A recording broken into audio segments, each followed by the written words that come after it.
ciocănelul Doremi! Onorată instanță, aș vrea să vă prezint câteva documente. Și mai târziu voi prezenta niște boxe legale. Dacă instanța îmi permite, aș vrea să prezint proba numărul 1. Președintele George Rattington? Da? Haideți! Ia dumneavoastră dacă le eliberați pe clipa B.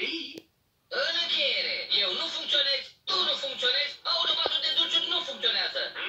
Și monstrul ăsta e nevinovat. Nu poți face fața adevărului. Caz închis. Apărarea terminat. E greu să fii avocat. Sunt terminat. Și eu. Pâine? Nu mă deranjează de țică pâinică. Bună încercare, mâncător de pâine! Dar am probe elocvente! Amprentele de popou ale inculpatului! Amprentele de popou? Evrica! Frazela asta are 2 urme de obrăjori. Dar inculpatul are 3 obrăjori. Arată-le tripa! Ia uitați! Popoul s-a demonstrat și acum trebuie achitat. Nevinovat! Sunt liber! Trip-tripabi! Trip-tripabi! Verditul este nevinovat! Trip-tripabi!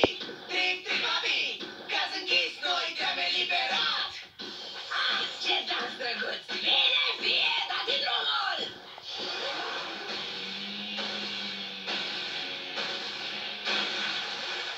Poponeț mare?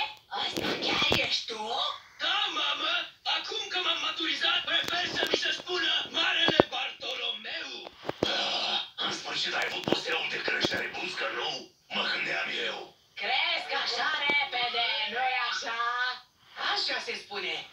Wow, mă bucur că am ratat asta. Mie îmi spui, orele astea de adolescență sunt groaznice. Ai văzut? Eu zic că i-am dat feșorului un stat bun. Da, da,